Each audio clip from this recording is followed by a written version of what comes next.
So, Bob, tell me about some recordings. I know you've been doing some CDs. I've seen them around town. They sound great. Thank you very much. I have one called Live at the Blues on Grand. It was the last CD recorded at the Blues on Grand. Oh. And last live one.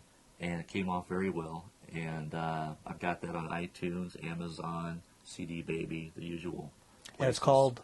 Bob Pace, Live at the Blues on Grand. Okay, check that one out. And great players on that. Neil Stoffregan, he's a boy wonder on keyboards here in town. Great player. He plays with the Soul Searchers and a few other bands. Okay, right. And I had Chandler Bowerman, much of a staple in the Des Moines area on drums, more of a jazz drummer, but he can rock out and blues out when he wants to. And let's see, I had, can't remember who the bass player was. Wasn't your son? No, it was not. The memory escapes me because I am 57 years old. Well, I don't have to ask that question now. Yeah, but it was a great, great time and great recording. Lee Bell recorded that for us, did a great job on that. So thank you, Lee Bell. So, are you working on any new songs or new CDs right now? I am. I'm always recording, always writing, and just home demos. Then I'll take it to a great studio such as this one and do recordings when the time is right and get players in there. But yeah, I've got about maybe 4 or 5 tunes in the can, as they say, and get another maybe 6 or 7, and I'll probably put that out. I think this is going to be mostly electric, more in the blues rock kind of a thing. I love playing any style of music. The blues is where my heart is, and playing just good soulful blues, So you're writing these songs too, is that right? Yes, sir. Where do you find your inspiration? You do lyrics also? Yeah. Day-to-day living, TV, past relationships is always a real good one for angst. I've written a lot of songs about ex-wives and ex-girlfriends and ex-this. And so, it comes from that. And happy tunes, too, come just from life, just the joy of celebrating your life. And everything in between. Oh, that's great. That's great. It's fun. So you also have done a acoustic album, acoustic guitar? It's called Bare Bones. Okay. And that's all acoustic, except I think I have Jesus on the Main Line. It's one of my favorite songs of ever, all time. And I put that on there also. What's the chorus like on... Jesus on the Main Line? Yeah, let's hear that. Jesus on the main line, tell him what you want. Jesus on the main line, tell him what you want. Jesus on the main line, tell him what you want. Call him up, tell him what you want. Amen. Yes. Very nice, very nice. So let's talk about equipment. That's always a fun thing that people like to hear about. You're a professional musician. Yes. You've been playing for 35 years. Yes. What kind of a guitar do you reach for when you go to your regular gigs? Stratocasters. Really? Yes. Okay. I've got a telly. I'm fortunate to have about 3 or 4 nice Stratocasters. And I got a couple Les Pauls, like everybody, to play studio work or whatnot. Right. But I tend to always go towards the Stratocaster. It just seems to fit me well. Looks cool. Jimi Hendrix played them.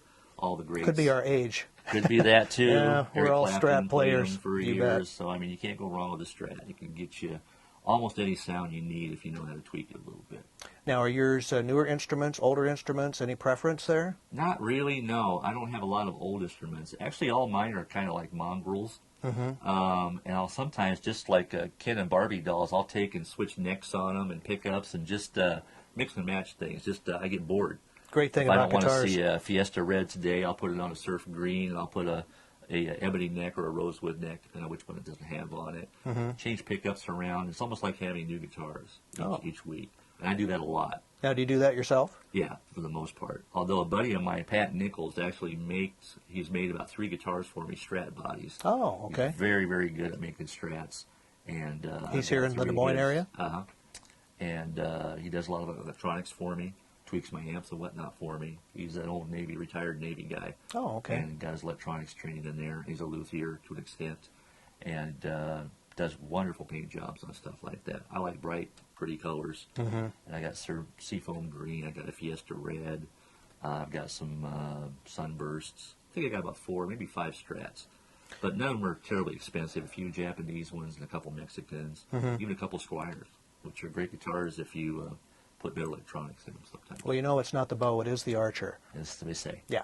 So tell me about your amps. What do you do with amps? Right now, I'm actually using 3 amps at once, kind of like what Eric Johnson does. I've got a 67 original deluxe reverb. Love that amplifier. It's the greatest rhythm guitar amp of all time, I think. I got a Marshall JCM 900 head. I use a Black Star cabinet with some Celestian greenbacks in it. And I got a little, I can't remember the name of the amp. It's a Marshall solid state head, 100 watt. And I use that for like a crunch type of a sound. I'll put a little delay in that. Right. And then I'll switch to the Marshall lead, for all my lead stuff. And between the 3, and I've got a switcher box that gives me all 3 at once or any combination. And it's fun because you'll be hitting like a G chord on the clean channel. You hit that second one, it's just like a tsunami hits you from the back.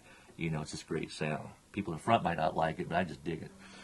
Well, that's very important for the guitarist. Yeah. So what about effects? Do you use any effects, Bob? I use quite a few. I'm the kind of person, I'm an Aquarius. So, ask me tomorrow, and I'll have a whole different attitude. I'll use one amplifier, and I'll change guitars on you and whatnot. But yeah, I normally use like a Jekyll and Hyde distortion, because one of my favorite guitar players, Phil Kagi, gentleman in the Christian guitar field, used one, and I like his sound a lot. And just the usual stuff. I use an LPB1 power booster, or excuse me, an EP1 power booster. It's the old circuits that they used in the old Echoplexes, and it's made into a little teeny tiny pedal that gives it that kind of a treble boost to it. Beautiful sounding pedal. I use it for everything I do. Oh, that's great. Standard wah-wah, standard choruses, nothing terribly expensive or boutique, just stuff that works. Oh, my favorite pedal, BB preamp. So many guys out there use that. A guy named Andy Timmons, he's more of a shred blues guitarist, nice, pretty famous guy, and he uses that BB preamp. It's just a little orange pedal, but it's the warmest sounding little gain box I've ever owned. Wow. And I don't care what amp you put it with on what setting, it just makes it sound better. And I'll have to check that one out. It's a great. It's not a real expensive one. I think Exotic Effects makes it. So wah-wah, fuzz tone, occasionally a little bit of chorus on there or Leslie effect. And I switch pedals daily. Sometimes it'll be 2 pedals, sometimes it'll be 18. Just not soon, about 7 or 8. Well, that's really cool.